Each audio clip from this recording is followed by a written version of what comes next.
Welcome to Conversations with Writers. I'm Andy. I'm a writer and a writing instructor in higher education.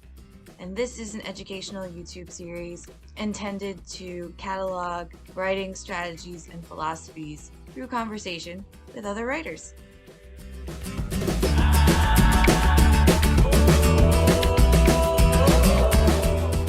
John Ernest is the author of over 45 essays and author or editor of 12 books, including Liberation Historiography, African American Writers and the Challenge of History, 1794 to 1861, which was published in 2004, Chaotic Justice, Rethinking African American Literature History, published in 2009, and the Oxford Handbook of the African American Slave Narrative, published in 2014. He is the Judge Hugh Morris Professor of English and English Department Chair at University of Delaware. And this is my conversation with Ernest.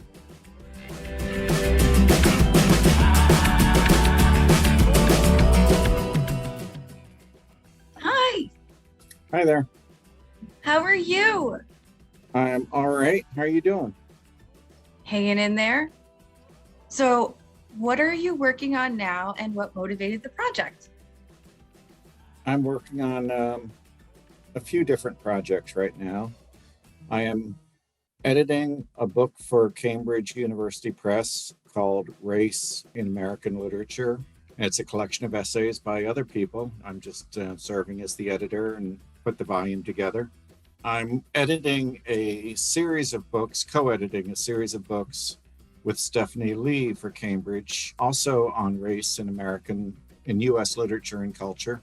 And both of these projects are designed to try to take on a more encompassing understanding of race than is usually brought to the study of American literature, to consider it from various fields that have emerged from our complicated history. So African American, Asian American, Native American, Latinx, and think about these different traditions, the extent to which they talk to each other or don't, and to see what kind of understanding of race can emerge, especially through the study of American literature and culture. And hopefully do this in a way where we can have some impact on current events and frustrating conversations in our own time. Those are two of my main projects. A project more on the back burner right now is the tentative title is Reading While White. And in that book, I'm really trying to study how it is that white American readers tend to fall into such predictable patterns of reading racial events or racial literature, and basically how people learn to read as white people and learn to read race in pretty superficial ways. Wonderful. Those projects sound amazing and I can't wait to read them. So, what have you learned about yourself through scholarly writing and the research process? What keeps you generating material? Why do scholarship? Why write? Why write is a much larger question. Why do scholarship is a more interesting question. And sometimes you worry that you are mainly writing for a relatively small group of other scholars. And which is why these new projects are specifically geared towards reaching at least a somewhat broader audience and to address contemporary events. But I'm still a believer in scholarship, even if it's only an indirect process by which you end up having some kind of influence. And I've seen that process. So years ago, I wrote an essay on what was at that time considered to be the first play published by an African American, The Escape by William Wells Brown. And a press approached me and said that they had seen the essay and noted that there was no edition of that play available and asked if I'd be interested in doing one. And so I did. And that was published. And then later, editors of an anthology of American plays contacted me saying that because of my essay in that edition, they were including that play in their anthology of American plays.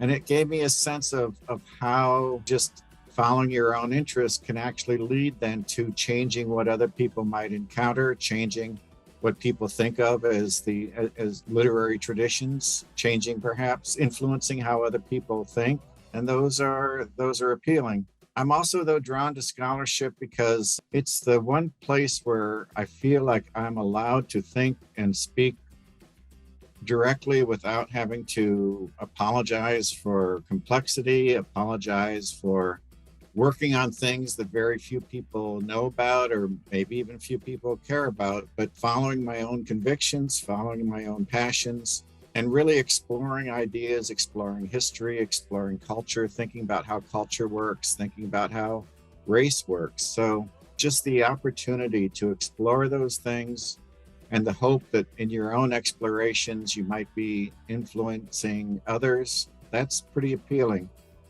And then finally, I'm an educator. I love teaching, and working on the scholarship, I think, makes me a much better teacher. When you're struggling to write or you're struggling in the research process for whatever reason, what sort of strategies do you use to get yourself back to the page? I've developed a lot of tricks through the years to keep myself going, and I've had administrative positions for a while now, so you have to learn to write when you can, and you can't afford to just let your wheels spin for too long because you just don't have that much time to get to things. But there's always something that you can do. Scholarly writing is really a lot of layered thinking. There's a lot of different things that go on in it. And parts of it are pure, it's just a matter of pure information. So parts of it is sharing directly what you have found through your research. And so if I'm not feeling terribly inspired to write, one thing I can do is gather that information, or maybe go through text that I'm thinking about using and identify things in the text that I'm likely to want to quote in my own writing or to reference in some way or another. And I can put that down and I can arrange that and think about where it might fall in the essay. And before you know it, you've kind of tricked yourself into writing because you're starting to envision the essay and you're starting to connect the dots. But even if nothing else, you can at least put the dots down and connect them later. Or if none of that is working, you can at least look up other research in the area, or you can look up other things that you want to look into. You can identify places that you might need to look, whether they're online sources or whether they're archives. There's a lot of just purely kind of preparation stuff that you can do that requires almost no brain power, and that you can just do no matter what kind of mood you're in, however badly other things are going, you can just get that stuff down. And the more you get it down, the more you start to envision the essay or the book that you're working on, and the more things start to come together.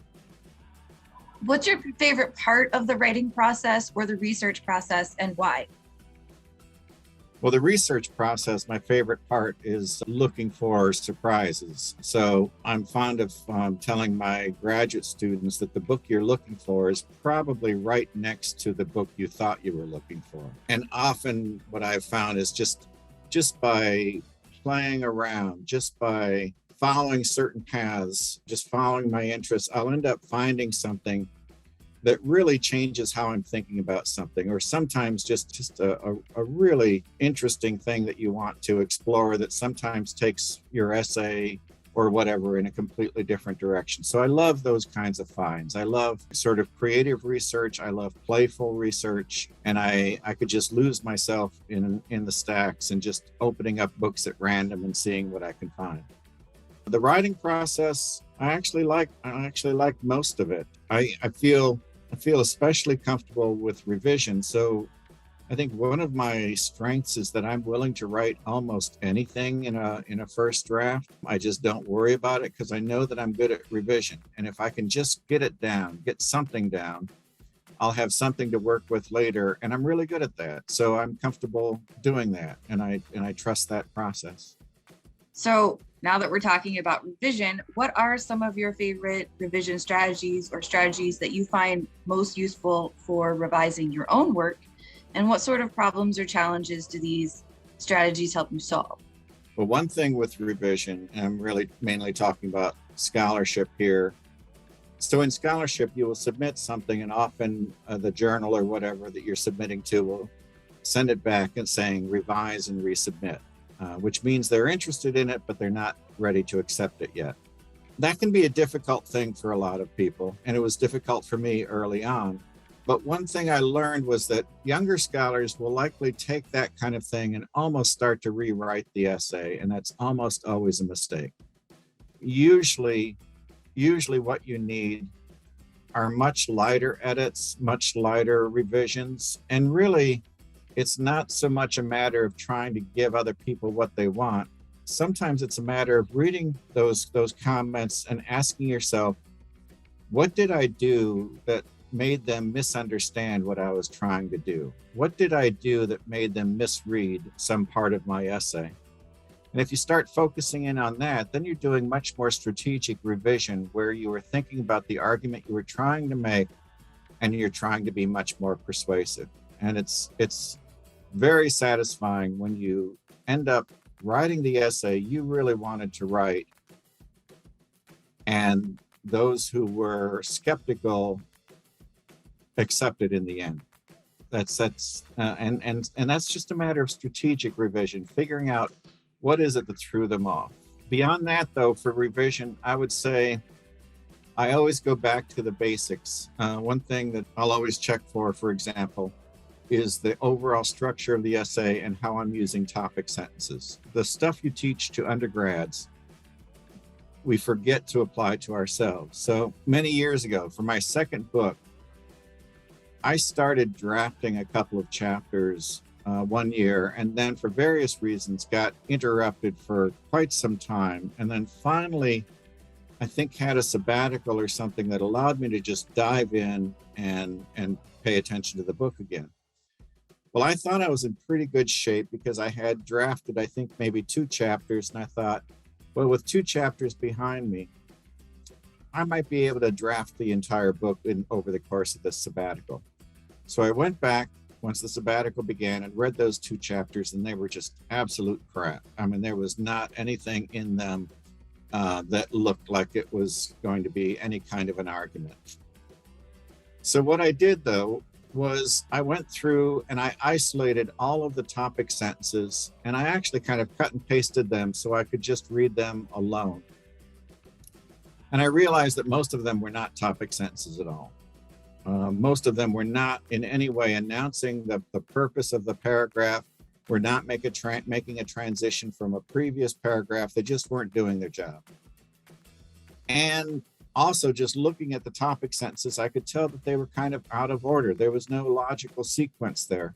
So I just rearranged the topic sentences, actually turned them into topic sentences, and then went back to the chapter and took that material and fit it into this new format of the new topic sentences.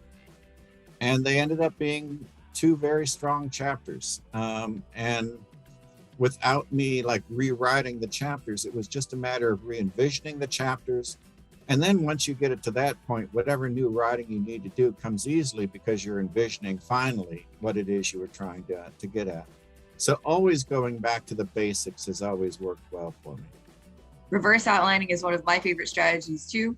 I think it works not only well with essays, but also with poems and stories too. Thinking about it in terms of what move you want to make next and how that adds clarity to or for your audience. What reading suggestions do you have? What scholars or even creative writers do you keep in your back pocket?